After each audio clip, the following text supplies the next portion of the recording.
Hello, Cancer girlies and guilies. Welcome in. My name is Siga, and today I'm giving you all a reading for the month of April 2024.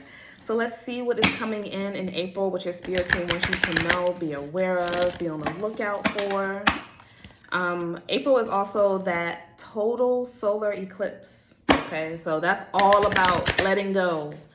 Identifying what's going on, like really seeing the problem. You know, the problems, the things you've been pushing down to the surface are pushing down beneath the surface are going to come up at this time. Okay, so be aware of that, my beautiful Cancers. All right, Spirit, highest and most divine ancestors, spirit guides, guardian angels, loved ones, and other higher beings, welcoming you in to relay messages to my Cancer babies. My Cancer babies. Let's see what's coming in for you guys. You got healing energy as your first card out. Okay. Let's see what comes out with that. Something's coming full circle. Some of you have been waiting. Maybe you all have been waiting to receive proper care. Some of you have been waiting to for your insurance to kick in, or for you to find some insurance that's actually affordable. Feels like something is coming through for you, health-wise. Then you have sacred plan and cut the cords. So sacred plan gives me the energy of divine timing. You are exactly where you need to be. You're not behind. You may consider yourself to be ahead in some ways, but you're actually right where you need to be. Not to pull anyone backwards, but it is what it is. And then cut the cords. It's okay. It's a part of the plan for you to not be associated with this person, place, or space for the rest of your life. So if something is already coming to an end, or if you can kind of anticipate something coming to an end for some intuitive reasons, this is your spirit team letting you know, it's okay, because it feels like it may be a little scary for you. It may be like, wait, I've been associated with this person or this job and this relationship, this friendship for so long. I never imagined my life on the other side of it, So, but your team is like, trust me. It was always in the plan for you to live on the other side of it.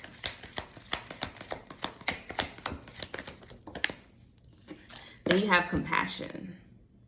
So you may actually be cutting the cords with someone where it's like they're saying that you want this type of connection. So you want to be in a relationship. You want a best friend, or you want to have this type of coworker, whatever it is. It's like you want the idea of this type of connection.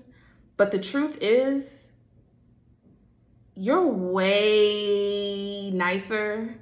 I was about to say better. That's not a good word to use. No one's better than anyone, but you treat this person or this space, you give more into this thing than what you are receiving, which makes it a energy leak. Okay. Listen, your spirit team is being very direct about it. They're like, it is what it is. Take it for what it is. I understand that there are emotions and things like that tied to different fears that can be tied to letting things go. But your spirit team is like, you are not being treated fairly.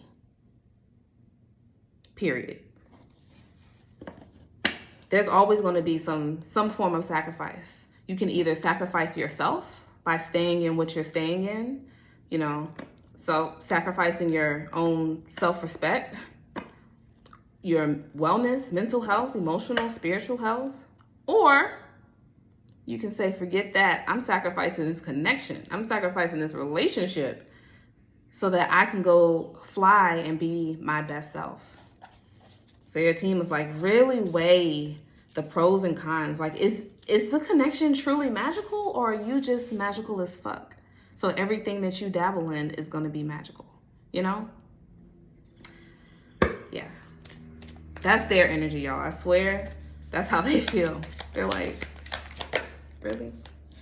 Then you have do the work. So the reason that it may be hard to release is because of some type of codependency, whether it's financial, emotional, it could be like just attached because you don't know much of anything else, but your spirit team is like, no, do the work that will strengthen you, mind, body, and spirit, to be in the position to say, no more, no thank you, but no thank you. I've learned a lot, thank you, but no thank you. Because this isn't okay. And I am not talking about going and having the 50th conversation with this person about what you need, how you need it, and how they're not, and no. I'm not saying be bold enough to have another conversation. I'm saying be bold enough to say there are no more chances with this person. There are no more chances with this workspace. There are no more chances with this friend group. There are no more chances with these limiting beliefs. This could be a past experience that you need to completely process and release that is holding you back. Whatever it is, it doesn't deserve your energy. Okay. Face your shadow. Yeah, once again, do the work to see why, with this attachment, why? Why do I think that I get something out of this that I can't give to myself? Why do I not think that there is better? Or why do I know that there is better, but I don't think that I deserve to get it? Why am I afraid of this? Why am I afraid of that? Seriously, like looking in the mirror and asking yourself, why?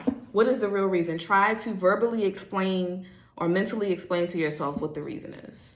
Because it's like they're saying once you break it down, you'll see like, oh, wait, what was I thinking? I know exactly what I need to do. Yeah, you need to protect your energy. That's what you need to do.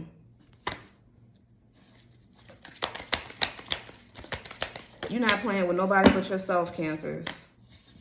You got to be that brave spirit. You got to be that brave spirit. Maybe some of you, maybe there isn't necessarily a support system on the other side of this very janky idea of a support system. Maybe that's kind of what it is. Or like I said, you feel like there is some type of loss associated with this forward movement. And your spirit team is saying, you got to put you first.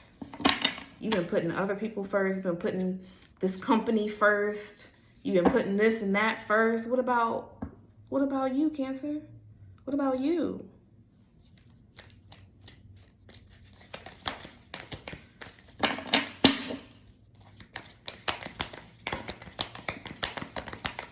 Be brave enough to love yourself out loud, my Cancers.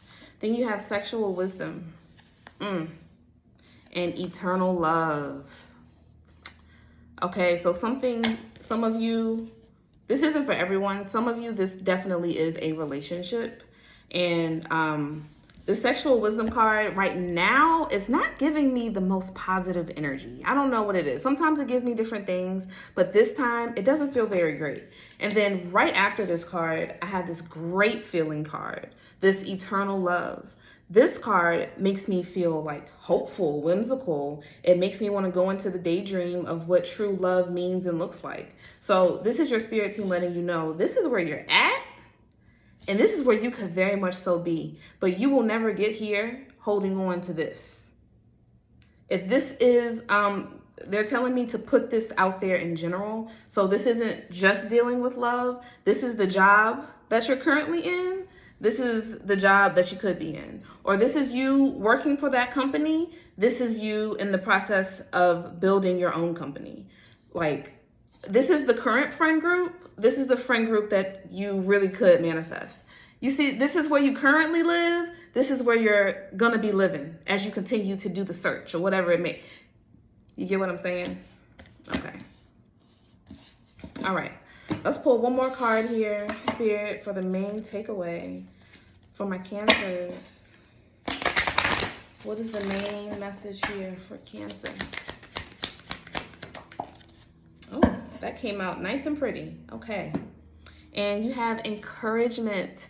Number 54, which adds up to number 9. 9 represents completion, ending of cycles, things coming to an end for a beautiful step 1 in a new direction. So your spirit team is this bigger giraffe right now, and they're giving you love, they're giving you support, they're giving you comfort. Ways that you can tap into the love and comfort that your team is giving you is through your spiritual practices. And it doesn't have to be meditation and journaling. For some people, that is what it is and it works. But for other people, that doesn't feel right. You have to really tapping into spiritual practices is about finding a space that just feels free, that just feels good, that just feels relaxing. Maybe that's just you sitting out on the porch and looking at nature. Maybe that's you going for a hike. Maybe that's you dancing or singing or reading. There are no limits to what it can be. Golf, horseback riding, fishing, I don't know. There's so many options. So your spirit team is saying, they're saying to find them within the joyful moments. They're always going to be there for you in the sad moments too, but sometimes it's hard to feel them when we feel helpless. So the next time that you feel happy, the next time that you smile or laugh, try to pick up on the energy, because I think you'll feel it a bit more clearly. Okay? All right, Cancers, that is what I have for you. If you want to book a personal reading, that information is down below. We can hop on Zoom, chit chat, find some channel some personal messages for you from your spirit team. I also have multiple ebooks. I have astrology stuff. All of that is in the description box. I love you guys so much. Thank you so much for tuning in with me, and I'll see you around. Mwah.